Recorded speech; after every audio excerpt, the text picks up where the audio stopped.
Hey, it's Andrew Klavan. Welcome to this week's interview. I'm delighted to be talking to Glenn Beck. The White House is desperately appealing to the Supreme Court to give them permission to censor Americans on social media before the next election, like they did in the last election. They want to make sure they can do what they did last time when they tricked and intimidated social media into killing the Hunter Biden laptop story, which turned out to be 100% true, and ultimately silenced the President of the United States. And they're obviously afraid because at the same time, YouTube and Google silence voices that go against the diktats of the regime, Elon Musk has begun to construct a media model at X that gives a platform to more independent voices like Megyn Kelly and Tucker Carlson. But dearly as I love Megyn Kelly and as much as I respect Tucker Carlson, and as high as my hopes are for what Elon Musk is doing, they would not be playing in the space they're in if it were not for Glenn Beck. You know, there are things that people do that everyone can see. They're right there on your television. And Glenn Beck is, one of the things I know well is broadcasting. I grew up in broadcasting. Glenn Beck is one of the great broadcasters of our day. And when I say that, the word great is not something you hear come out of my mouth a lot. I'm talking about there's Rush. I hope Ben Shapiro makes it into those ranks. And then there's Glenn. And that's it. Those are the great broadcasters of our day. When he was back on Fox back in the day, he created this original way of sharing the conservative vision that wasn't just analytical like everybody else. It was also performative and emotional and artistic in ways that just changed the game.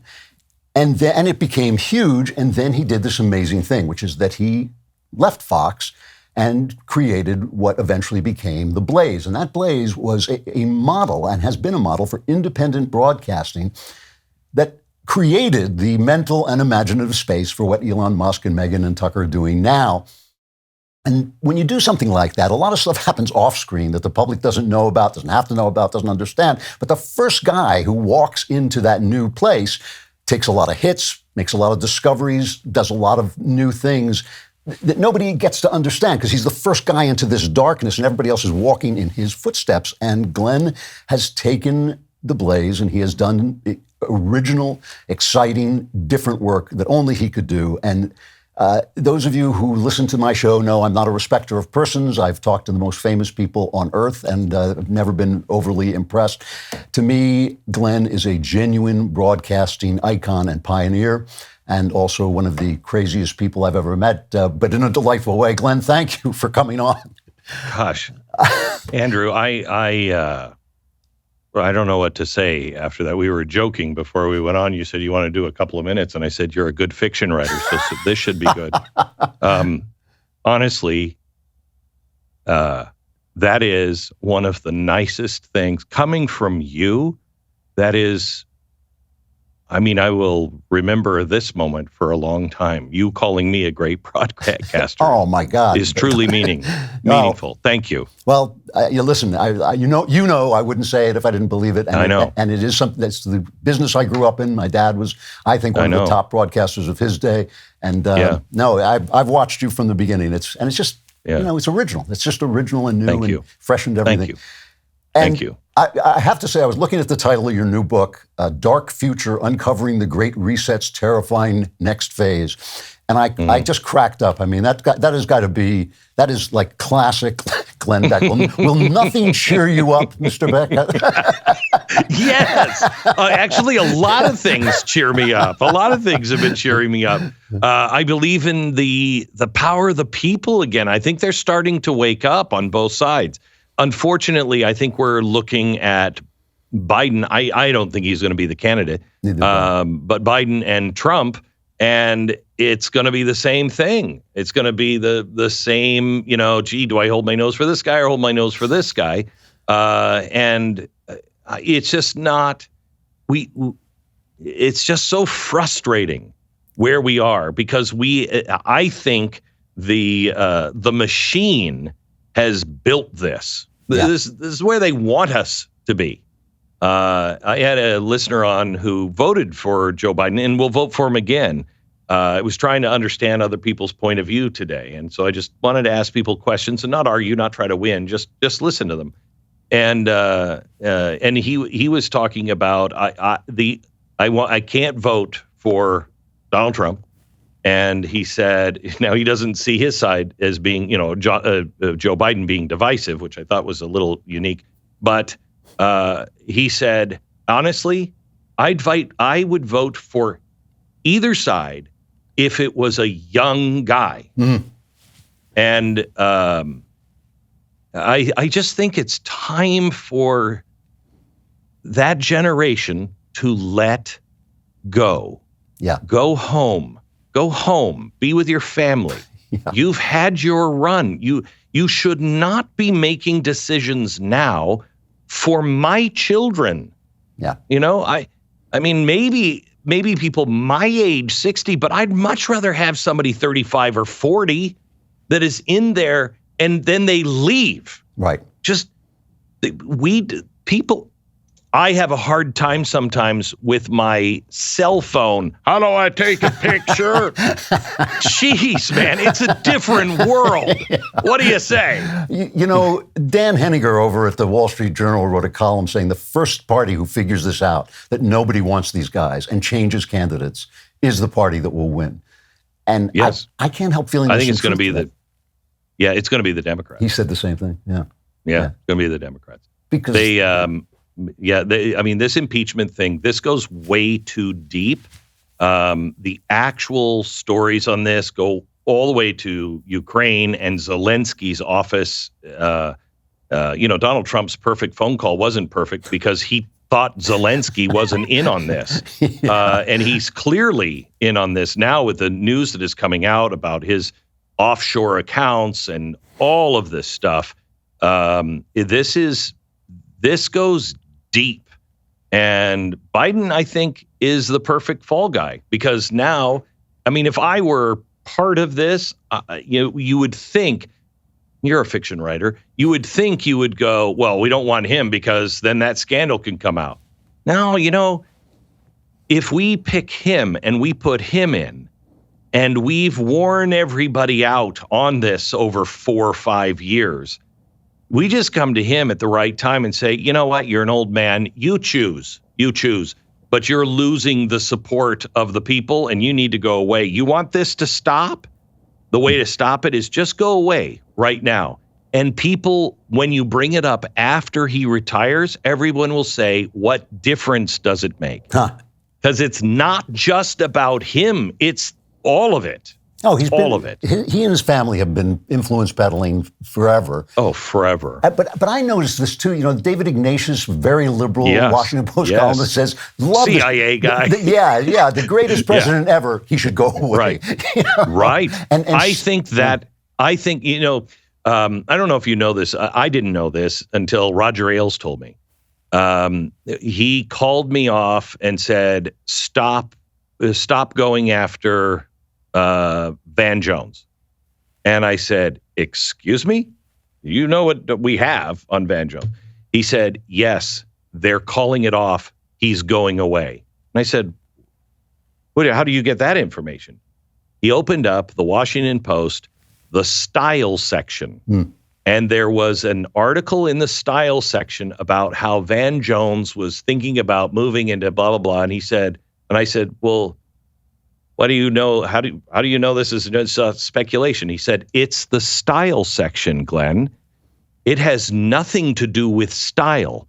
And a long time ago, that's how people would send messages in the style section of the Washington Post. So it wasn't news. And so if it needed to be a planted story, if it needed to send a signal, the White House could call the Washington Post and they'd say, not in the news, but you can put it in the style section. So that's what telegraphs things to enemies. So how conspiratorial are you at this moment? I mean, you have this moment when things are really strange, right? It's not just me. I mean, they're butchering children to change their sex, and they're, aborting children like crazy, and letting rapists and murderers go free because we're all so evil, we deserve it. And I mean, and then letting people burn our cities down. But if you touch a cop in Washington, D.C. on January 6th, you get, you don't even have to be there. You get 22 years. It's amazing. I mean, it is amazingly dirty and amazingly out in the open and aggressive. It's that period there's a period in corruption where they're just saying, oh, yeah, we can do anything we want and you can't do anything about it. And we're there.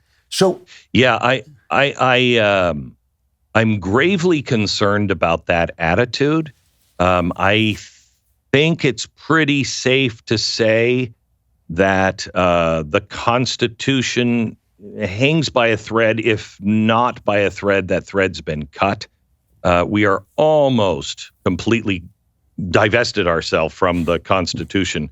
But on the conspiracy thing, I actually have some real hope on that, because I'm trying to buy a U.S. spacesuit or anything from the moon, because I want to keep it in private hands, because I'm convinced if we lose this battle and bad guys take over that hate our country, they'll destroy all of our history and pervert it. And if you don't have something proving that America went to the moon, it'll be assigned to Russia or China or somebody else. Wow, really? And yeah. Because we've done so many bad things, and in the last period, did we kill Kennedy or not? I don't know. It's beginning to look like yes, we did.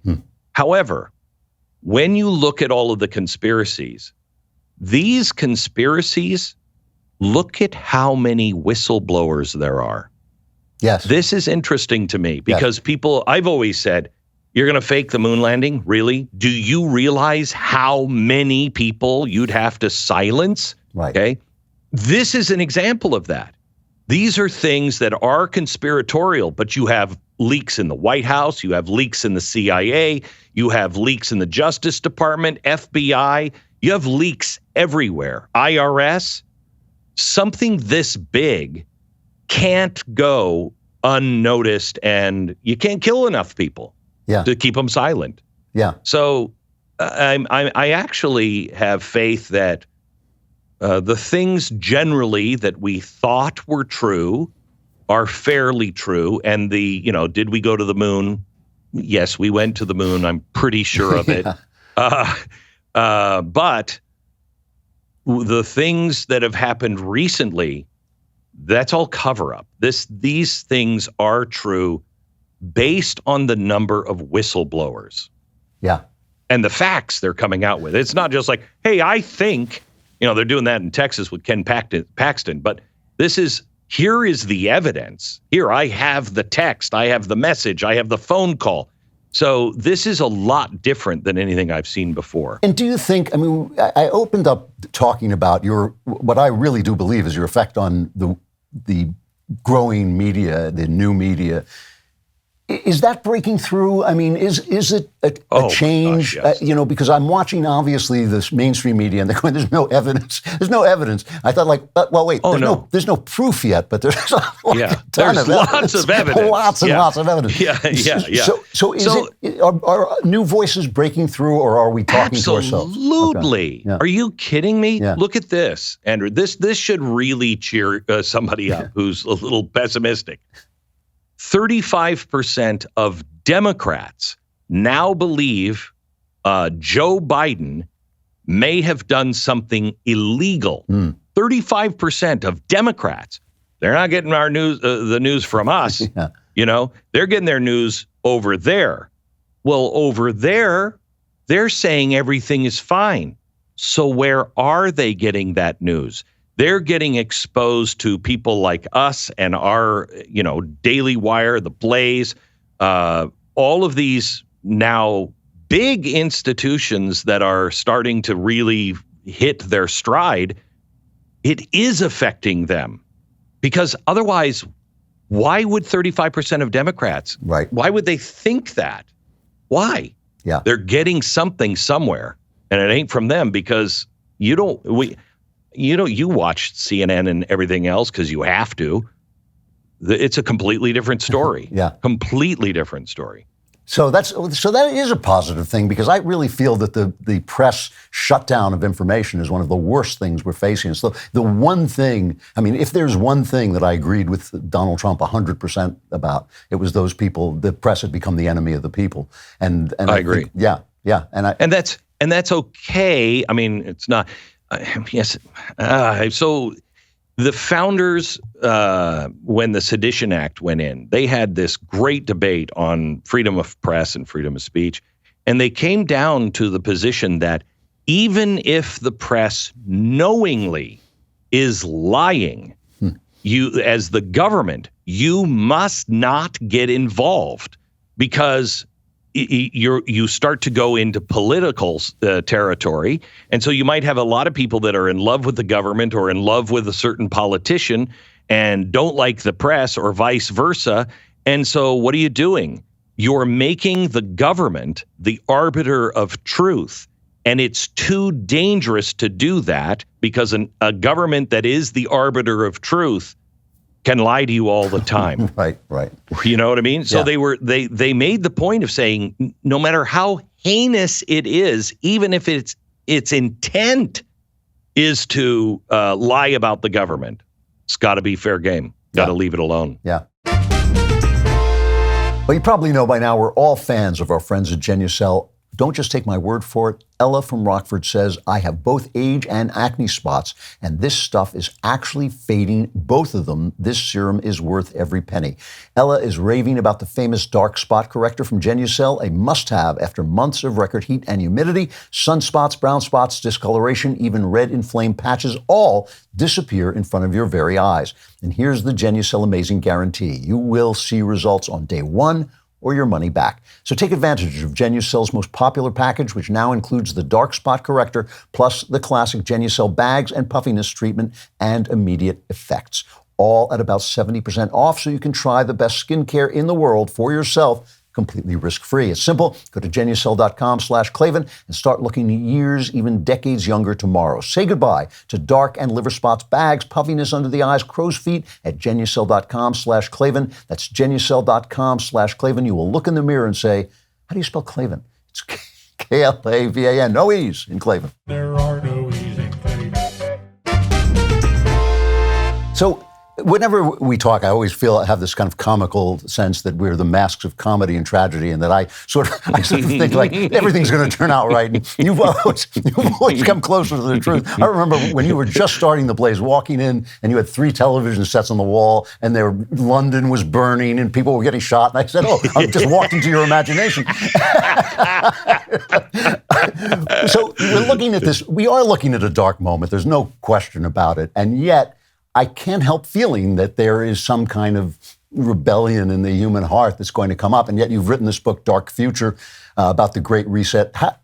But dark future is only dark future if you don't know it, or you know it and you don't stand. You know, if you are informed, an informed republic, an informed populace can actually make decisions outside of the crisis moment. But they're making everything a crisis and an emergency right now to keep your dinosaur brain just going, no, bad, good, bad. That's not healthy. You need to know these things in advance, and we can change them. And I will tell you, ESG is almost dead. Build Back Better has just been renamed. And they blame it on the book that I wrote, Great Reset. They said it is Russell Brand and Glenn Beck have taken this and done so many conspiracy theories on it that it's over. And so they've rebranded everything. BlackRock is saying, and I don't believe it at all, BlackRock is saying, you know what, we're getting away from this. No, they're not. No, they're not. But we've pushed them back into their little hole. And that's not me or Russell Brand. That's telling people what the truth is, them doing their homework, and then going, you know what? No. 22 states have taken some form or another action against ESG. 22 states. Wow. Yeah. And you know, you saw the boycott on Bud Light, and that was pretty impressive. I mean, I understand that they have all kinds of resilience and other forms of income, but still, that took the most popular beer brand in America and took it and disappeared. That's a pretty low hurdle, though, too. I mean, I'm excited about it, but it's a pretty low hurdle because you're standing there opening the door, or you're walking up to a bar and they have all these different taps in front of you, it's easy to go, not that one, that one. Uh-huh. It's harder. Disney. What are you going to do? Yes. To Disney. Yes. How are you going to? How are you going to get around some of these gigantic corporations? Target is one of them. Target is a really good store. It has groceries and it has high quality items that are inexpensive. And I know women all over that are like, you can't take Target away. You can't. I can get too much done in one place too fast at a good price. And so that's why they were hit, but they didn't have the effect of Bud Light, because Bud Light is the lowest price to get in. Yeah. Well, let's go back to Disney for a moment. I know Walt Disney was a big hero of yours, and certainly kind of the model of what an American businessman could be and could accomplish. Yeah. And they have really... What an American Yes. that has nothing can create. Yep. And they have taken that brand and they have polluted it morally. There's just no question about it. Polluted it? Polluted it? Is that not the right I guess word? I guess if it's a Chernobyl kind of meltdown pollution, I've never seen that brand since 28, all the way up until maybe the year 2010. It started to go awry. And then by 2022, it's over. They destroyed that brand, destroyed it. I've never seen self-sabotage and destruction of not even thinking destruction. They had the brand that people would have paid anything to have that kind of credibility on families. And they were so arrogant, they just flushed it all down the toilet. They'll never get it back. They're talking about selling ABC now, which is good. They'll break up that. But I really think they're over. I really do. So now, this is the question that has been bothering me, and I think you for a long time. I mean, the only reason I started talking in front of a camera, something I never, ever imagined myself doing, was when I came back after 7 years, living 7 years out of the country, I thought, oh my God, the culture has been taken over. And it's... And when I talked to conservatives then and said, you've got to do something about the culture, they looked at me like I was nuts. They looked at me like I'd landed from outer space. Now, everybody's talking about it. I know that DailyWire... I have tried to hire you to write movies for me that I would love to produce over and over again. You get it, and you're not...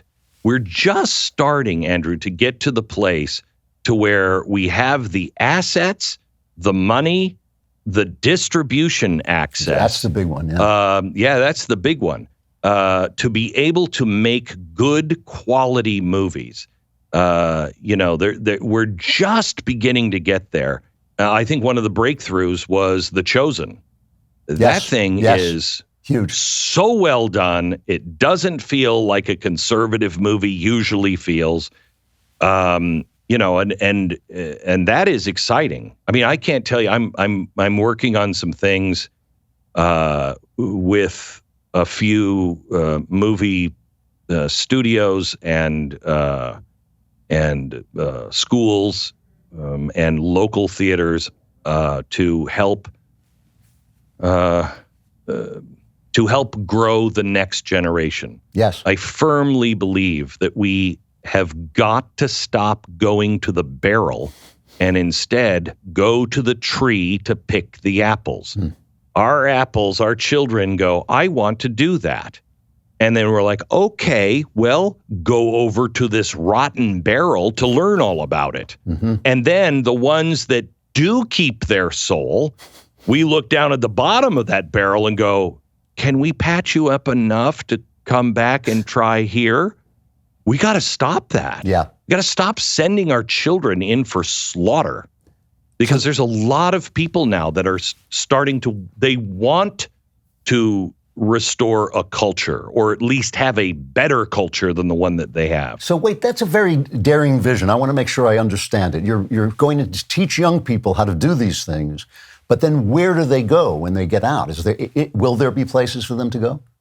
That's why I'm working with theaters. I'm working with movie studios. I'm trying to make a very large partnership. None of this is for money. This is, I think, could be, in the end, if we can figure it out, unlock it. I think this could be the best thing, or the most important thing I may have contributed in my life. Because I, for one, believe in apprenticeships. Yeah. I believe that the best way to learn is not to go to school, but go to really bright people.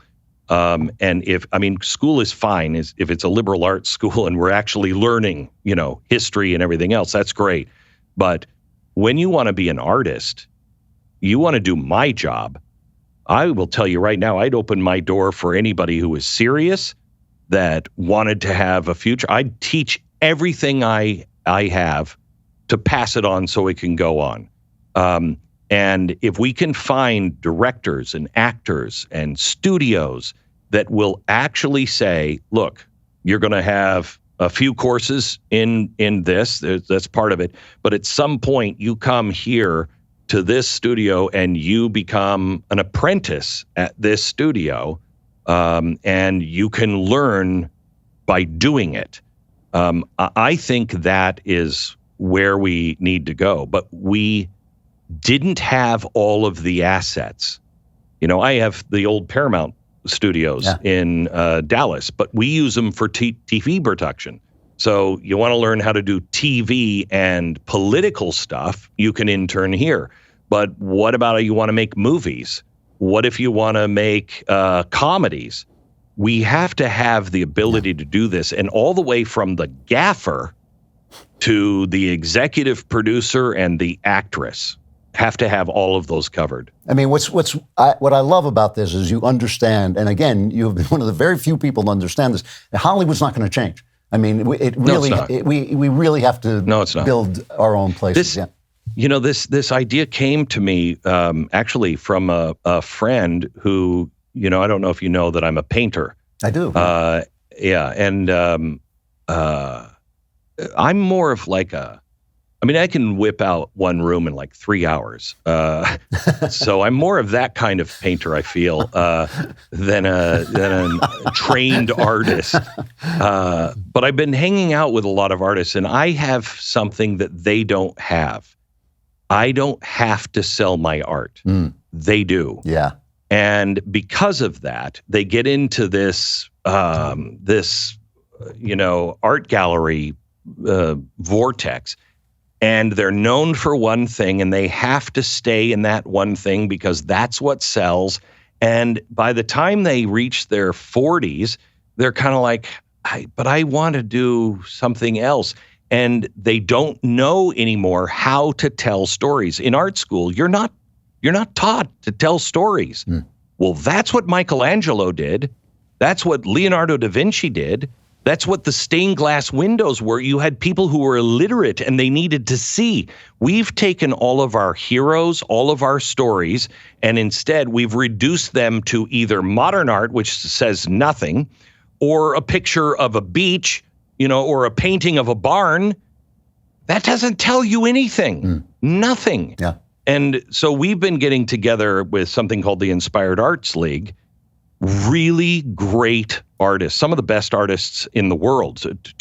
One of the best artists, in fact, the artist of India, probably one of the greatest portrait artists in America. I mean, just wonderful people. They come to my ranch the last 2 years, and I don't, but like this year, we had somebody who did a lot of the art direction from everything from Little Mermaid all the way into Marvel, and he left. And he came in last year, I think it was Pixar, came in and just taught story. Here, you pick a story. Now, how do we paint that? How do we capture that story so people want to learn more? And these are the things that the right never pays attention to, and that's why we lose. Shockingly, this has been a very optimistic and hope-inspiring. That is so funny. Be able to report that I talked to you and walked away feeling better than I felt when I started. We should end it here then. Listen, I could talk to you for hours, but I do have to stop. And I really appreciate your coming on. That I am so happy to hear. I mean, look, they're thinking about it here at the Daily Wire. I'm thrilled with what they're doing. I'm thrilled they're doing it. But I just think that you have been at the forefront of this forever, and I'm thrilled to hear that you are concentrating on this. It's a big deal. Well, you know me well enough, and I've told Jeremy and Ben, I don't care who gets credit. I don't care about the money or anything else. Anything I can do to help you guys, I am in. If I can help you in any way, even just by shutting up about you, that is totally good. I will ask you this, because I think we were supposed to talk about the media. At least that's what I was told. And I wanted to know if the media, the way they are right now, if, let's say there was like a house fire and 3 people and their nannies were dragged out of the house fire and they were shot. Do you think the media would cover that, or the investigators would, or would it take somebody who does something else, kind of like a hobby? You read my book. It is fantastic. Oh, thank you. I'm really excited about it. Fantastic. Oh, yeah. Well, may I invite you on my program? Please. When it comes out? I would love to come on. Yes. Yeah. It's fantastic. Thank you. In case you don't know, The House of Love and Death, available soon. What a guy. I invite you on my show and you plug my book. Thank you. Thank you very much, Andrew. It's great talking to you. I'll see you again soon, I hope. I love you. Please say hi to your family. Say hi to your wife, and your son is just so remarkable. Thank you. He loved coming on your show. Thanks. Yeah. God bless. Well, folks, you heard it from Glenn Beck himself. Go out and pre-order The House of Love and Death. You will love it. And also get Glenn's book, Dark Future, Uncovering the Great Reset's Terrifying Next Phase. And also come back on Friday for the Andrew Klavan Show. I will see you then.